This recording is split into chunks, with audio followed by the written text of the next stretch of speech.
well in this crazy, crazy time. So I'm doing this little video series and I have a special guest with me.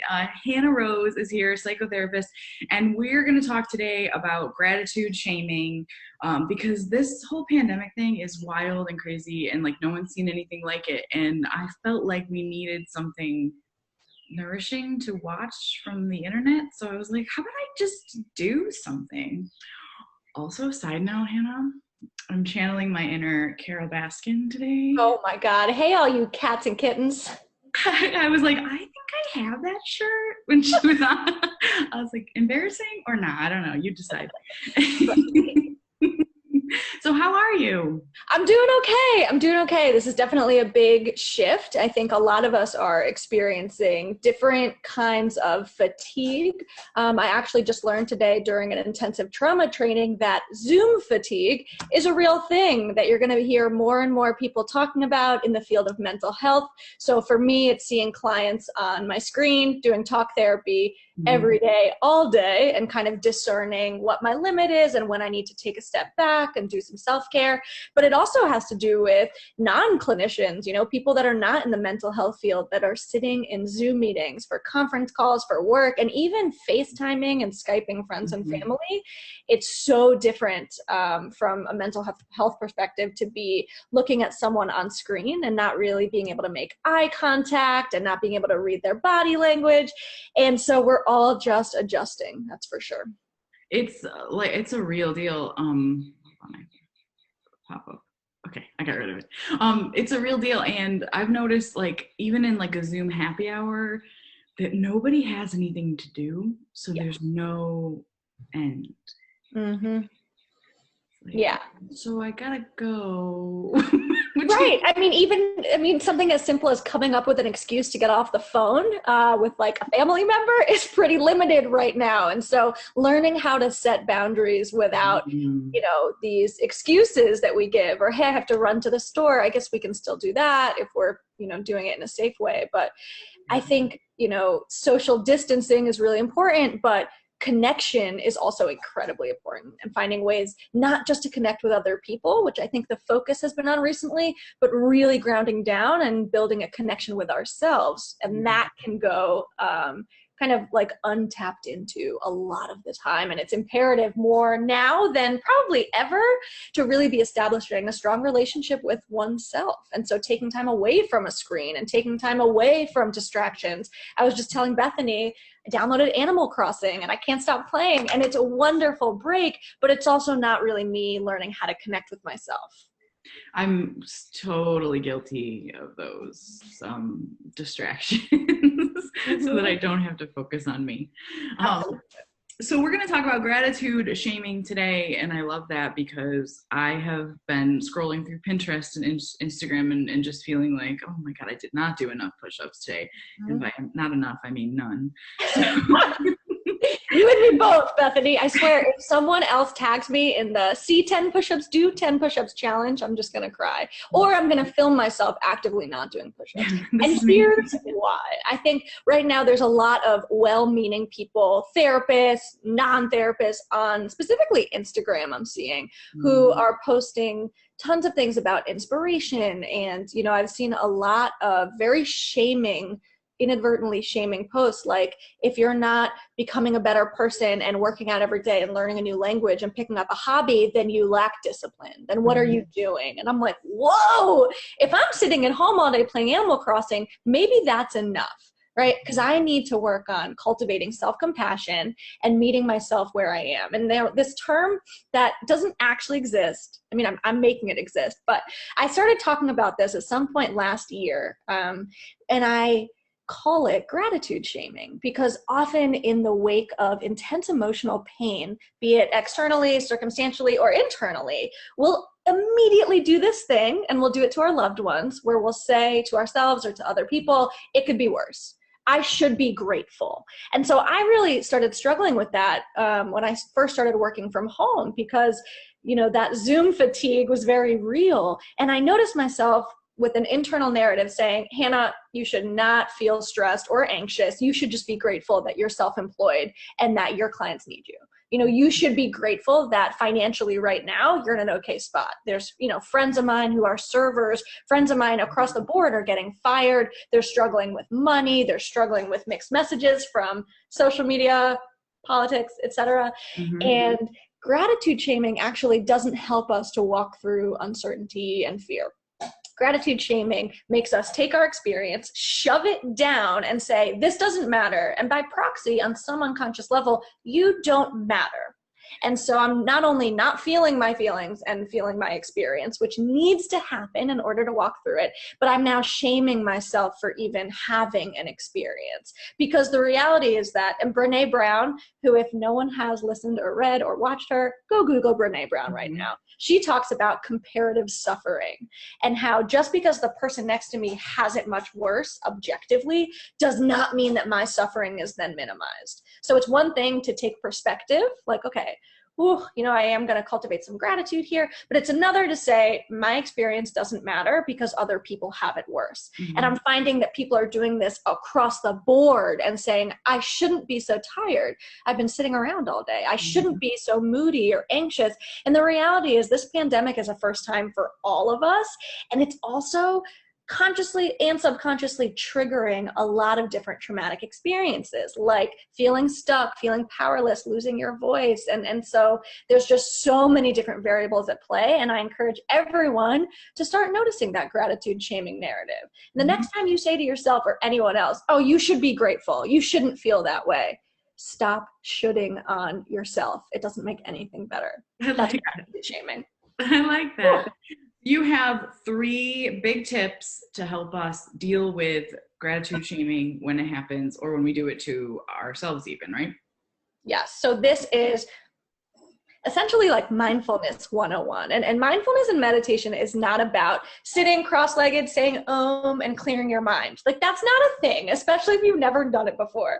I've been practicing meditation and mindfulness for years, and I can't sit down and clear my mind of thoughts. The practice is noticing without judgment. So the first big tip I have, and this really encourages us to step away from our screens, from our phones specifically, and just notice where we're at. That's it. Take a non-judgmental inventory of how you're feeling right now, physically, emotionally, mentally. Where am I? Okay. Notice the gratitude shaming when it comes up, because it's not really a matter of if, it's a matter of when. And so any kind of time we're trying to change a behavior, we need to first start by just noticing what's there. That's the first part. The second part is learning grounding techniques. So this is really helpful if you're struggling with, like almost all of us, feeling anxious or overwhelmed. And there's a lot of really great tips on grounding. And again, you can go to Google and type therapy grounding techniques, and there's a ton of them. The first thing is start to get in touch with your body. And so putting both your feet flat on the ground and feeling them on the ground, feeling your thigh muscles tense and just noticing, okay, this is my body. It sounds kind of silly and it sounds like, well, what would that do? But often when we're in a state of hyperactivity, anxiety, feeling overwhelmed, we can't actually think and feel at the same time. Again, I just came out of this trauma training at online, and it's just like all right there. But so our frontal lobe is not working the way that it does when we're in a state of essentially the optimal arousal window, which is when it's like I'm awake, I'm present, I'm aware, I'm not freaking out, which is that hyper part, and I'm not frozen in my own dissociative, like this is too much to handle, I'm just going to shut down, which is that hypoactivity. And so grounding, getting in touch with our bodies, even just noticing, what does the temperature in here feel like right now? That's encouraging you to use your frontal lobe in a way where you're tapping into feeling and physicality. So first step, notice what's going on. Second step, start to get in touch with your body. And the third one, it's a little bit of a mouthful, but this is a really, really great tip. Label and name the experience. So I encourage people to use like code words all the time because they're a little more fun. So like if I'm really moody and I want to use the word mango, my boyfriend might walk downstairs and I'm just at 10%. Like I am not doing too hot. And if he comes down and starts talking to me about something, I can say, I'm in a state of mango. Oh, okay. All right. I'm labeling it, which is going to take away a little bit of its power. I'm noticing it and I'm owning it so it stops owning me. Because often we just run on autopilot. So our thoughts and emotions are going, and we're living in a state of reactivity. And if I can learn to slow down and respond rather than react, I'm really going to start to feel more empowered. And in the wake of acknowledging how powerless we are over these circumstances, we can find out what we do have power over. And that's how we're choosing to respond. And I don't know about you, but the longer that I am scrolling mindlessly on Instagram, Twitter, Facebook, the higher my anxiety and feelings of powerlessness are. And a lot of us, I think, are struggling with, well, how do I stay informed, but also not overexpose myself to the news? So again, just notice, get in touch with your body. Like, again, sounds kind of simple, but like, do I need to eat something that's not another can of Chef Boyardee ravioli? Do I need... It's my life right now, you know? And if I see a post that says like, you should come out of quarantine 10 pounds less, I'm just going to lovingly unfollow that person. You know, I don't have to comment negativity. I don't need to be a troll, but just noticing, what am I exposing myself to right now? So those are the big things. Noticing, grounding on a physical level. It's really helpful if you're spinning out. Another trick you can do, a nice like brain exercise, is just look around the room and think of a shape or a color and say, okay, what do I notice that's red? What do I notice that's red? And you're going to start to really hone in on, like, I just found like 5 red things. Okay, what do I notice that's a square? What do I notice that's a square? And it's really helpful if we feel ourselves spinning out. It's just another way of grounding and saying, okay, I'm here now. And if all else fails, and I really should have started with this one, focus on the breath. It actually slows down our sympathetic nervous system when we start slowing our breath and taking deep breaths in, hold for 4 seconds, deep breath out, hold for 4 seconds, deep breath again. And it's like, it can be very cyclical.